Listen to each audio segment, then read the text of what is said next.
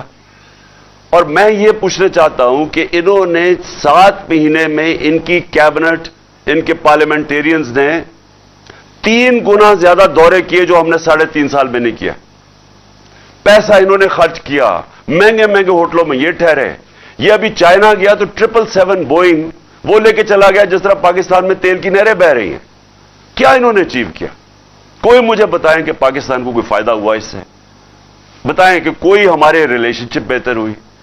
بلکہ میں آج آپ کو کہہ رہا ہوں پاکستان کا وقار دنیا میں نیچے گیا.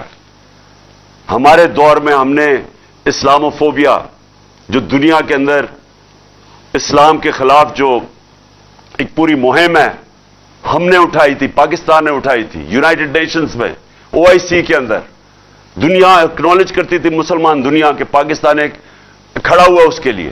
ہم نے، میرا سارا جو ہماری باقی ملک سے تعلقات تھے، وہ یہ نہیں کہ میں کسی سے کوئی لڑائی کرنا چاہتا تھا، میں خوددار پالیسی چاہتا تھا، آزاد فورن پالیسی چاہتا تھا. میں وہ فورن پالیسی کے اوپر کام کر رہا تھا جس سے جو پاکستانیوں کے مفادات کے لیے ہو. میں کوئی کسی کے سامنے کوئی جھک کے اور پیر پکڑ کے میں وہ فورن پالیسی نہیں چاہتا. میں خوددار فورن پالیسی چاہتا. ہم امریکہ سے چاہتے ہیں وہ فورن پالیسی جس طرح ہندوستان کی ہے. ہندوستان کے امریکہ سے تعلقات ہیں لیکن بڑی خودداری ہے ان کے اندر. وہ اپنے لوگوں کے مفادات کے لیے کھڑے ہوتے ہیں. ہمیں وہ جس طرح ماضی میں وار آن ٹیرر میں کسی کی غلامی کبھی نہیں قبول کر سکتا. پاکستان اس لیے نہیں بنا تھا. تو خوددار فورن پالیسی کو اگر یہ کہہ رہے ہیں کہ جی ہمیں دنیا میں آئسولیٹ کیا، تو تم نے جوتے پالش کر کے کیا کیا اب تک؟ بتائیں. آپ نے لوگوں کے جوتے پالش کیے ہیں، سب کے سامنے گر جاتے ہیں، ایسے کھڑے ہوتے ہیں ہاتھ باندھ کے کہ جی میں مانگنے نہیں آیا، میں مجبور ہوں. کتنے پیسے آ گئے ہیں، کتنا فائدہ ہو گیا پاکستان کو. اور پھر فورن پالیسی کے علاوہ مجھے یہ بتائیں کہ آج جدھر ہمارا ملک کھڑا ہے، میں ان سب سے آج پوچھتا ہوں، جدھر آج پاکستان کھڑا ہے، کیا کسی کے پاس راستہ ہے کہ جو ہمارا ملک معاشی طور پہ نیچے جا رہا ہے؟ کسی کے پاس کوئی راستہ ہے؟ ان ساروں کیبنٹ سے پوچھ لیں، ان کے لوگوں سے، کہ کسی کے پاس کوئی راستہ ہے کہ یہ جو تیزی سے نیچے جا رہا ہے ہمارا ملک، اس کو بچا سکتا ہے؟ ہمارے جو بزنس کمیونٹی ہے، 88% بزنس مین نے کہا ہے کہ ہمیں پاکستان غلط راستے پہ جا رہا ہے. یعنی بزنس کمیونٹی کا، ان کا کوئی ان کے اعتماد نہیں ہے حکومت کے اوپر. یہی فیصلہ آباد تھا جب ہم آئے تھے 2018 میں. فیصلہ آباد کے آج اگر لوگ دیکھ رہے ہوں تو فیصلہ آباد کے اندر جو ٹیکسٹائل انڈسٹری تھی وہ اپنی مشینیں بیچ رہے تھے، ٹیکسٹائل انڈسٹری کو ریل اسٹیٹ میں کنورٹ کر رہے تھے. ہمارے یہ آج سے 7-8 مہینے پہلے فیصلہ آباد کے لوگوں سے پوچھے، مجھے جو ٹیکسٹائل کے کارخانے کے جو مالک تھے مجھے کہتے ہیں ہمیں مزدور نہیں مل رہا ہے ٹیکسٹائل انڈسٹری کے لیے. جو ٹیکسٹائل کی سیلز ہوئی پاکستان کی تاریخ کے ریکارڈ ٹوٹ گئے تھے. اور پھر سے جو لارج اسکیل مینوفیکچرنگ 26% پہ بڑھ رہی تھی. اور آج وہ ذرا فیصلہ آباد سے پوچھے کہ لوگوں کے کیا حالات ہیں. آج مزدوروں سے پوچھیں کہ روزگار کتنا مل رہا ہے. آج لوگوں سے تو کون سی قیامت آ گئی 7 مہینے میں کہ سارا کچھ نیچے چلا گیا. مہنگائی پاکستان کی 50 سال میں سب سے زیادہ مہنگائی ہوئی ہے. تیل تو آج سستا ہے. ہمارے دور میں تو مہنگائی تیل کی وجہ سے تھی، بیرون ملک میں تیل کی قیمت اوپر گئی. تو آج مہنگائی کی کیا وجہ ہے؟ ہمارے دور سے تو زیادہ سستا ہے آج تیل. ہر چیز جو مہنگی ہوئی ہے کون ہے اس کا ذمہ دار؟ اور سوال میرا یہ ہے کہ اب یہ کیا کریں گے اسے نکالنے کے لیے؟ مہنگائی بھی بڑھ گئی، بے روزگاری بھی بڑھ گئی. اس ملک کے اندر جو کہ روزگار دینے کے لیے جو انڈسٹری ہے اس کے اندر بھی انویسٹمنٹ نہیں ہو رہی، وہ بھی لوگ پیچھے ہٹ گئے ہیں. بزنس مین کہہ رہے ہیں کہ ہمارے پاس کانفیڈنس، اعتماد ہی نہیں ہے، انویسٹ کیوں کریں؟ اور کیوں انویسٹ کریں؟ کسی کو پتہ ہی نہیں حکومت کتنی دیر چلے گی. اور وہ پوچھیں کہ جو باہر سے اوورسیز پاکستانی جو ہمیں پیسہ بھیجتے تھے وہ کم ہونی شروع ہو گئی ہیں. تو ایک طرف قرضے بڑھتے جا رہے ہیں، دوسری طرف آمدنی کم ہو رہی ہے. تو ساروں سے میں پوچھتا ہوں اس کا کیا حل ہے؟ اس کا ایک حل ہے، صاف اور شفاف الیکشن. اور میں آج اس لیے یہ مارچ والوں کو کہہ رہا ہوں کہ یہ جو جہاد کر رہے ہیں وہ اس لیے کر رہے ہیں کہ اس ملک میں الیکشن ہوں گے تو سیاسی طور پہ استحکام آئے گا. سیاسی استحکام آئے گا تو معاشی استحکام آئے گا، اور تب یہ ملک کی جو معیشت ہے وہ اٹھ سکتی ہے. اور جتنی دیر یہ کھینچتے جا رہے ہیں، الیکشن نہیں کروا رہے ہیں، کیونکہ وہ جو لندن میں بیٹھا ہوا مجرم ہے وہ ڈرا ہوا الیکشن سے، اور وہ اپنے آپ کو بچانے کے لیے وہ ملک کو داؤ پہ لگا رہا ہے، ہمارے مستقبل کو داؤ پہ لگا رہا ہے. اور یہ وقت ہے کہ ہم ساری قوم کو میں کہہ رہا ہوں کہ اس میں شرکت کریں. دیکھیں، الیکشن صاف اور شفاف الیکشن ہمیں چاہیے، اور ہمیں انصاف چاہیے. اور میں آخر میں اپنی عدلیہ سے پوچھنا چاہتا ہوں کہ ساری قوم آج آپ کی طرف دیکھ رہی ہے. میں اپنے ریسپیکٹڈ آنریبل چیف جسٹس سے کہنا چاہتا ہوں کہ قوم آج آپ کی طرف دیکھ رہی ہے. ابھی ساری قوم نے یہی دیکھا کہ انہوں نے پاکستان کا پرائم منسٹر نہیں دیکھا شہباز شریف. عدالت نے کہا پیش ہو، 8 دسمبر کو کہا کہ آگے عدالت میں پیش ہو. اس لیے وہ ملک آگے نکل جاتے ہیں. کوئی قانون سے اوپر نہیں ہے. یہاں اسی شہباز شریف کو سزا ہونے والی تھی.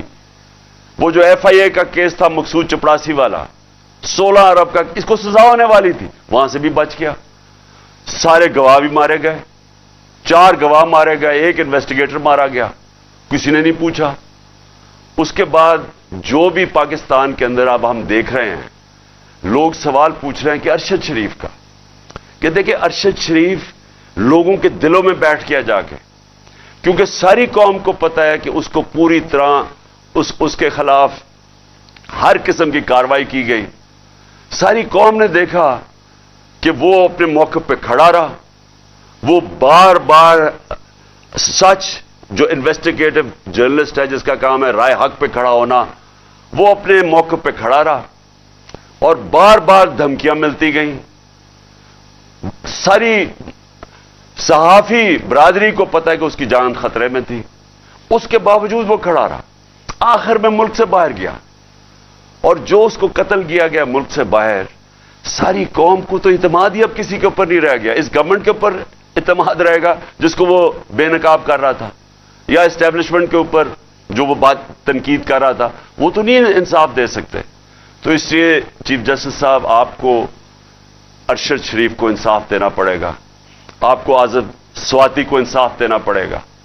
جو اعظم سواتی سے ہوا، ایک تو اس عمر کے آدمی کو ننگا کر کے تشدد کرنا، اس کو اس کے پوتے اور پوتیوں کے سامنے مارنا، اور اس کے بعد جو ویڈیو نکالی اور اس کی بیوی کو جو تہجد گزار، یہ اس کے بعد اگر اس ملک کے اندر ایک سینیٹر کو اس سے اتنا ظلم ہو اور انصاف نہ مل سکے، تو اس سارے عوام تو پہلے ہی سمجھتی ہے کہ اس طاقتور کے لیے قانون اور دوسرے کے لیے کمزور کے لیے دوسرا، تو یہ انتہا ہو جائے گی۔ اور اس لیے ہم چاہتے ہیں کہ اب ہماری عدالتیں اپنے آپ کو ایک اسرٹ کریں۔ Prime minister Pakistan, ex prime minister, سب سے بڑی پارٹی کا سربراہ، میں ایف آئی آر نہیں کٹوا سکتا؟ میرا حق ہے کہ میں فرسٹ انفارمیشن رپورٹ میں دوں، اس کے بعد انویسٹیگیشن ہو، اور وہ بھی آپ کے نیچے، اور پھر فیصلہ کریں کہ ہاں جو میں نے 3 نام لیے ہیں وہ ٹھیک ہے یا غلط ہے۔ لیکن میں ایف آئی آر نہیں لکھوا سکتا۔ اس سے زیادہ بڑا ظلم کیا ہو سکتا ہے؟ تو اگر میں نہیں لکھوا سکتا تو اس کا مطلب عام لوگ تو کچھ بھی نہیں کر سکتے۔ اس کا مطلب ان کی حیثیت ہی کوئی نہیں ہے عام لوگوں کی۔ یہ جو بیچارے آج کل بے روزگاری بڑھتی جا رہی ہے، لوگ ٹیلی فون کھینچ رہے ہیں، لوگ تنگ ہیں اس سے کہ چوریاں بڑھتی جا رہی ہیں، اسٹریٹ کرائم بڑھتی جا رہی ہے، کیونکہ ملک نیچے جا رہا ہے۔ جب بے روزگاری بڑھتی جائے گی، مہنگائی 50 سال میں سب سے زیادہ مہنگائی، 7 سالوں میں دگنی ہو گئی ہے مہنگائی۔ ہمیں کہتے تھے زیادہ مہنگائی ہے۔ تو جب مہنگائی بھی بڑھ رہی ہے، بے روزگاری بھی بڑھ رہی ہے، تو عام آدمی جب چوری کرے تو وہ جیل میں، اور جو سب سے طاقتور ڈاکو جو اربوں روپیہ چوری کر کے باہر لے کے جاتے ہیں وہ این آر او لے لیں۔ یہ قوم اس وقت آپ کی طرف دیکھ رہی ہے۔ کیس لگا ہوا ہے میرا عدالت کے اندر کہ یہ جو این آر او انہوں نے لیا ہے نیب امینڈمنٹس کے تحت، یہ تو دنیا میں کہیں کوئی سوچ نہیں سکتا کہ آپ اپنے قانون پاس کریں اور خود ہی اپنے آپ کو بچا لیں اس سے۔